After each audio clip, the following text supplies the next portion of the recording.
Hello Wolfpack and welcome to a very special video. I am currently talking to you from some remote office deep within Meta's campus near San Francisco. Now I am here for Connect, of course, and more importantly, the new headset that was just announced today, the Meta Quest 3S. This is kind of a weird Connect, to be honest with you. Last year, we had the Quest 3, right? It was this amazing headset, a huge step up in terms of software and hardware, especially in the realm of mixed reality. And the big flagship thing for this Connect is, hey, we have a Quest 3, but it's slightly worse. It's not something that you can really sound the trumpets about and have people get really excited about, but it is still kind of an exciting thing because the core tenet here is value, right? It's the price of this, and it's going to usher in more people that haven't gotten into VR or wanted to upgrade their VR, but kind of scoffed at the price of the 3. But we're gonna get into all that in a little bit. Now, I was able to demo the headset and I really wanna share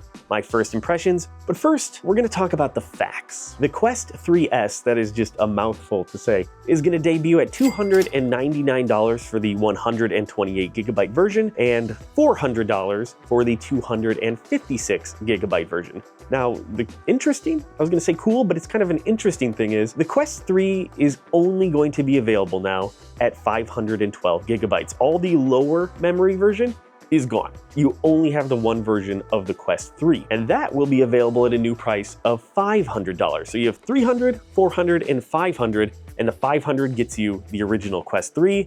The other two are the 3S. But we know pretty much everything there's to know about the Quest 3 at this point. So how does it compare to the 3S? The 3S has the same processing chip and memory as the original 3, which gives you the same power and accessibility to any game that could only play on the Quest 3. Any game with a graphical update, an enhanced version, you will be able to play that on the 3S. But the major difference is in the eyes. Well, the lenses, to be exact with you. The 3S has Fresnel lenses, which, if you're like me and have no idea what that means, it's essentially the exact same thing that is on the Quest 2. These are lenses that jump out from the headset. They're very thick, like this thick on the headset, and they go right up against your eyes. You have to adjust them via hardware. There's no software that does it for you. It's just 3 clicks, and those are your settings for your clarity. These lenses clock in at 1832 by 1920 with a 20 ppd, meaning the pixel density. The Quest 3, on the other hand, has lenses at 2064 by 2208 with a 25 pixel density. It's going to give you significantly more clarity, and it's going to look 4K compared to like the 1080p feel of the Quest 2. Now, the Quest 3 also has a higher field of view due to those flatter lenses, by about 15 degrees horizontally and 6 degrees vertically. And the other big benefit that the pancake lenses of the Quest 3 offer is it's slimmer. It is a thinner thing. Having these lenses be flat means that the headset can be smaller. The Quest 3S has these gigantic lenses that stick out like binoculars on your face, and that causes the headset to be thicker. Now, it is still about 20% thinner than the Quest 2, but it is also about 30% thicker than the Quest 3. Now, weight-wise, the 3S is pretty much in the exact same range as the 3, so you won't notice a difference putting it on your head. Now, a slight benefit that the 3S has is because it's not pushing that higher resolution, you do get about 20 minutes more battery life on the 3S. So if that's something that you're really trying to squeeze every moment out of, hey, you got a few extra minutes in Beat Saber, right? But the real kicker in comparison to the 3 and the 3S is mixed reality. And it's not a bad thing. In fact, it's a good thing because they are very, very similar. The Quest 3S has exactly the same megapixel cameras on the front. You are getting the exact same resolution. It is full color. It is a gigantic, and I can't stress this enough, gigantic leap from the Quest 2. The only thing the 3S doesn't have that the 3 does is a hardware depth sensor. So they are going to try and mimic it with software. When I was testing the headset, I really didn't notice much of a difference there, but it is something to be aware of. I know one of the things they've been rolling out is that you can occlude certain objects behind other objects. I don't know if that's going to be possible in the 3S. It could be, don't know. but that's the only difference. Otherwise, it looks spectacular and the same as the other headset. Now, as for my actual experience with playing games and doing stuff on the 3S, well, honestly, there's really just not a lot to talk about here. If you've played the 3 or you've played the 2, then you know the exact experience that you're getting into. It is a 3 in terms of power, but when you put on the headset, it kind of feels like you're looking through a Quest 2.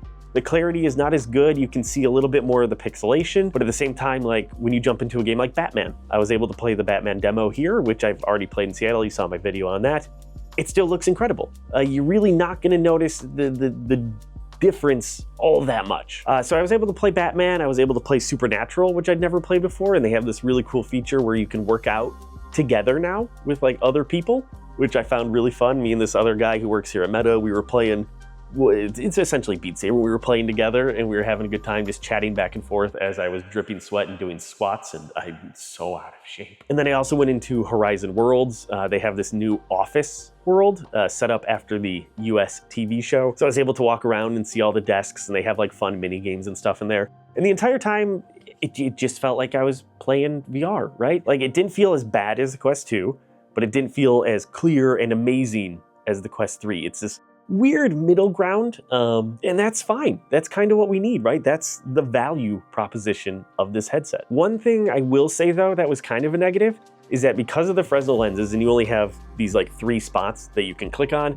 I couldn't find my sweet spot nearly as quick as I could on the 3. Like it took some adjusting and the adjusting of the headset on my head in order to find the sweet spot, which means like you get perfect clarity in the center of the video, and then it kind of blurs out from out there. So that took a little longer, but really this is not a lot of difference. And when I swapped over to mixed reality to watch, we did Xbox Cloud Gaming. I watched a movie on Amazon. By the way, Puss in Boots: The Last Wish, just watched it. Not on that, but on the plane ride here. Such a good movie. It's incredible. You need to all watch that if you haven't. So good. Fear me if you dare. But watching a movie and playing a game on the 3S, it looks incredible, and you can adjust the screen and make it huge. And the mixed reality, they have this new theater mode there where it kind of like dims your surrounding, but you're still in mixed reality. And you have this giant screen, and it's just a great way to watch movies if, you know, things were more comfortable. I think that's kind of the big thing with these headsets, is that comfort isn't being taken into account enough. You still get the stock strap, and it's still uncomfortable. It still weighs on your face. And if you want people to get into VR, you really have to introduce them to comfort. Like, they don't want to strap something that makes them uncomfortable and watch an entire movie. They want to, you know, jump in and feel like they get lost immediately, and they can sit there for hours. So I think that's kind of the biggest hurdle that Meta has to take, is comfort. And the stock strap that comes with is just so bad. It's so bad. And I know you can upgrade to the Pro strap, and I know you can do all this stuff, but it's in the box. It has to be a good experience when someone tries it. It has to. One thing I did like though, was that there is a new interface. There's one for the Quest 3, which looks like the regular facial interface, but then there's just a thin line on the side, and then it connects. So it's really breathable. It's completely open on the sides. So you'll get a lot of light leak, obviously, but it's so breathable, and it'd be great for like workout games and stuff. Just completely clear. But on the Quest 3S, we were using one called the breathable facial interface, and it was like a gray mesh. And you can see it in some of these videos. It's squishy. It's a little bit squishy. So it actually, instead of like just rigidly sitting on your face like this, it gives a little bend. You can bend and it feels a little bit closer to you. It molds more to your cheek, and that's kind of cool. But of course, those things are separate accessories. You don't get those in the box. You have to spend more money to get them. And those are like the little things that if you want people to get into VR and you want them to buy your new headsets, even at value price, you gotta make it comfortable. And really, there's just not much else to talk about here. The Quest 3S is not for anyone with a Quest 3. It is an absolute downgrade, so don't even consider it, okay? This is targeted at people with the Quest 2 or even the original Quest, or someone that just hasn't gotten into VR and they've kind of balked at the price point of the Quest 3. This is an entry-level headset at an amazing price for the technology and the games that you'll be getting out of this.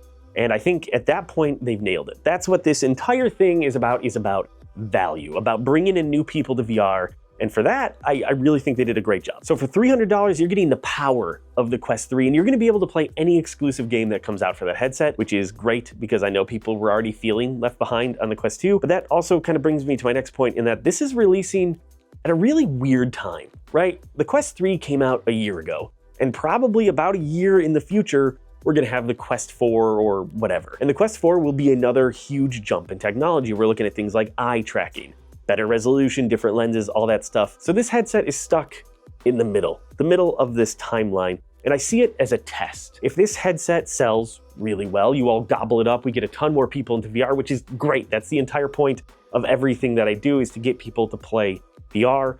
Then I think they're gonna continue this line. So you'll have the 4 come out, And at the same time, you'll also have the 4S. Instead of breaking it apart by a year, it'll all be together. You'll have cheaper headsets with lesser features, and then your premium headset for those that really want to push it, really want to spend the money on it and get the best of the best. You'll have that option available to you too. So to sum everything up, if you have a Quest 3, hard pass on the 3S, okay? You don't need it. If you have a Quest 2 or you're trying to get into VR, this is an excellent value, an excellent entry point to get into the ecosystem. Just, you need to be ready for the technology to move very quickly and past you, probably within a year or two. So Wolfpack, thank you for watching.